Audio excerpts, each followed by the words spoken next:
Assalamu alaikum and good morning, students. I hope all of you are doing well. Today's biology class, the topic is going on how to organisms produce. In today's class, I'm going to discuss about the double fertilization, the changes after the post fertilization, and the structure of seed. In my previous class, I explained you about the fertilization in the flowering plants, that by the process of pollination, the anther reaches to the stigma and they sit on the stigma and develop a pollen tube. Okay, and from this the male sex cell enter in the ovary and fertilize the egg cell. So fertilization means the fusion of male and female gamete. It is called fertilization. So what is the mean by double fertilization? So in angiosperm plants, the male sex, the anther, sorry, the pollen release the two male sex cell.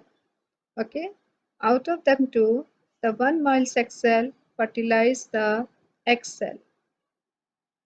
Okay, so the one male sex cell, you can see over here there are the two male sex cell. So one sex cell fertilize the egg cell, means fuse with the egg cell and form the zygote. And another male sex cell, this is another male sex cell, it fertilize with the two polar nuclei. Here the two polar nuclei you can see over here. So it fertilizes with another two polar nuclei and form the endosperm. So students, you can see over here. Here there are the two male sex cell, one fertilized with the egg cell and another fertilized with the polar nuclei. So at a time the fertilization occur twice. Two times the fertilization occur. That's why it is called double fertilization. I'm explaining you again what is double fertilization. So in angiosperm plant, in some species, there are two male sex cell. One male sex cell fertilize the egg cell and form the zygote. And another male sex cell fertilize with the polar nuclei and form the endosperm. As the fertilization occur two times, it is called double fertilization. Understood? Here one more important process is there.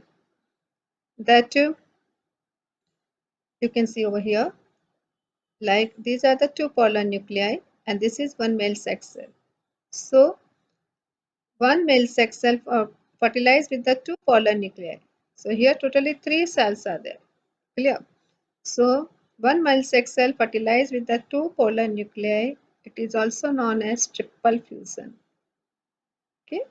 So the two definitions are important over here, which I mainly ask in the exam also. What is double fertilization?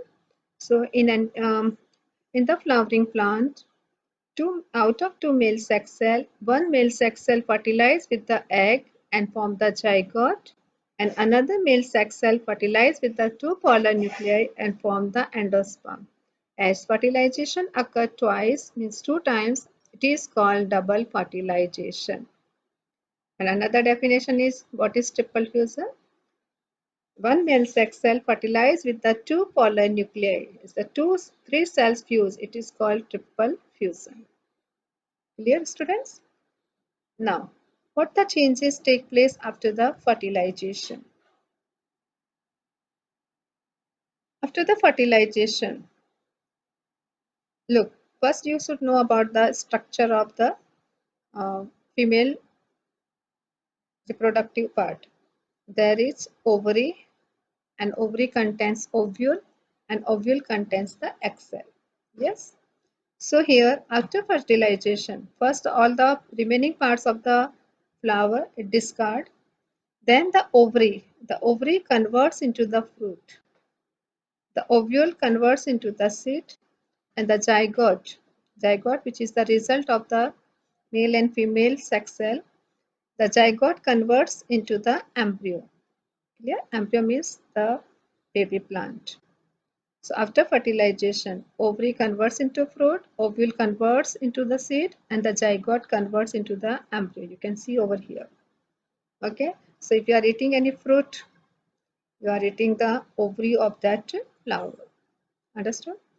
Out, outermost ovary that converts into fruit, inside ovule that convert into seed, and then the embryo is formed by the multiple times division in the zygote.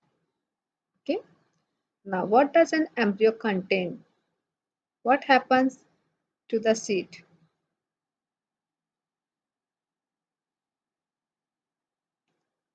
And what is the structure of seed? A seed contains baby plant in it. Embryo is actually the baby plant which is protected by the seed. And the seed has, this is a diagram of a seed. It is a seed of a gram. And the outermost layer of the seed which is covering the seed, it is called seed coat. So the outer covering of the seed is called seed coat. And it protects the internal parts of the seed. The function of seed coat is to protect the internal parts of the seed. Then you have seen like this is embryo. Okay, seed protect the embryo. This embryo, in embryo the differentiation start. An embryo differentiated into the radicle and plumule.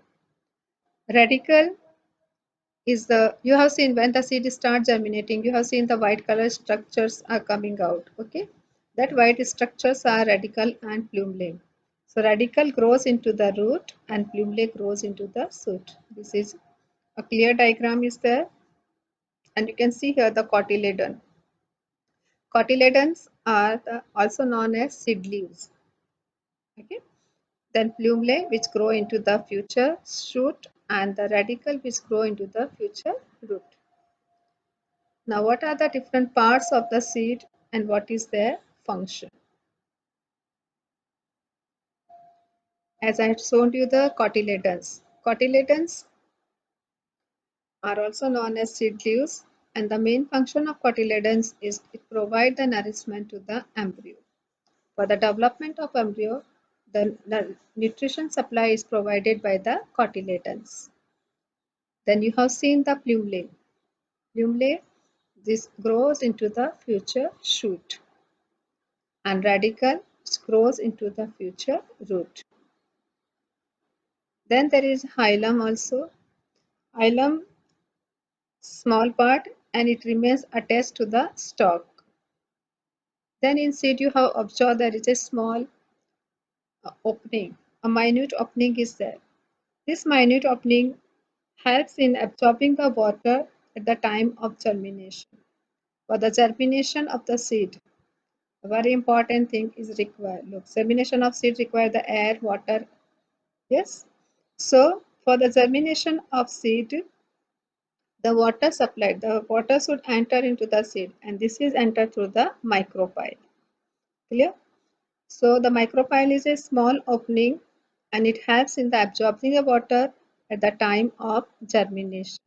So these are the different parts of the seeds and their function.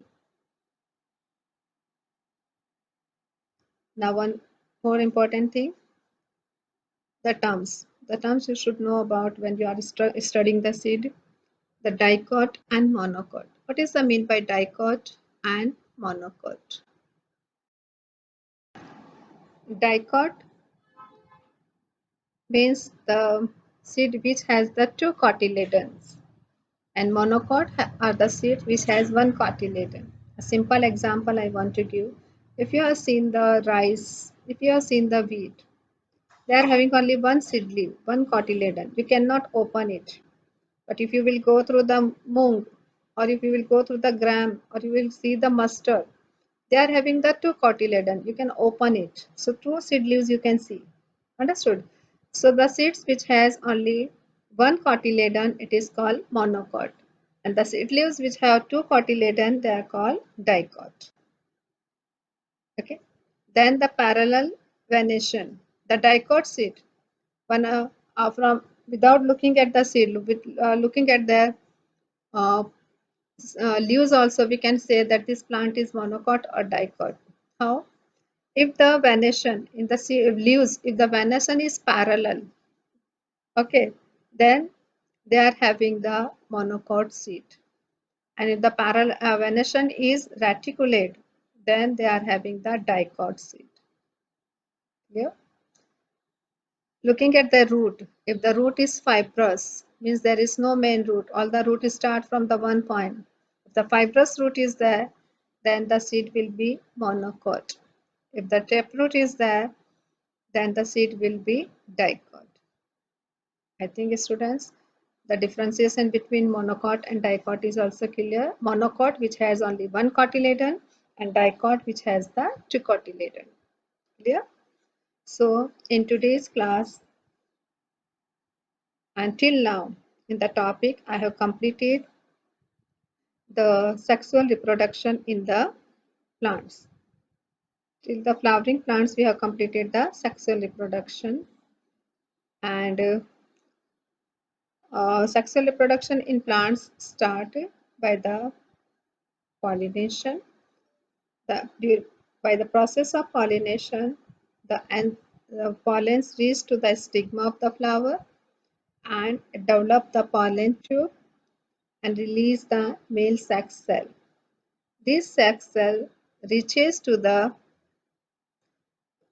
ovary and there they fertilize. One male sex cell fertilize with the egg cell and form the zygote. This zygote multiple times divide and convert into an embryo. Another male sex cell fertilize with the polar nuclei and form the endosperm. Zygote convert into embryo and endosperm provide the nutrition to the part of the means to the embryo. Understood? Now, as here, the fertilization occur two times. One with the egg cell and another with the polar nuclei. It is called double fertilization. And one sex cell fertilize the two polar nuclei, means the three cells fuse with each other. It is called triple fusion also. Yes, students. After fertilization, the ovary converts into the fruit, the ovule converts into the seed, and the zygote converts into the embryo. Afterwards, the differentiation in embryo start and it means it produces radicle and plumule. The radicle grows into the future root and the plumule grows into the future shoot. And there are the cotyledons, which is also known as seed leaves. The cotyledons provide the nourishment to the embryo, so it can grow and multiply. Then I have told you about the parts of the seed and their function, and I have shown you the differences between the monocot and dicot. Monocot are the plants which seed has only one seed leaves, example rice, wheat, maize. Most of the cereals comes into the monocot. And dicots are the plants seeds have two cotyledons. Okay, most of the pulses are coming in the dicot. And looking at the leaves also we can say if the reticulate venation is there, the seeds will be two dicot, and if the parallel venation is there, the seed is monocot. The taproot is there, it is dicot. If the fibrous root is there, it is monocot. So we have completed the sexual reproduction. In the next class, we will start the reproduction in human being. So students, in this video, I'm going to ask you a question. Can you tell me which part of the seed grows into the future root and which part of the seed grows into the future shoot? Write your answer in the comment box. Remain connected with the learning. Have a nice day ahead.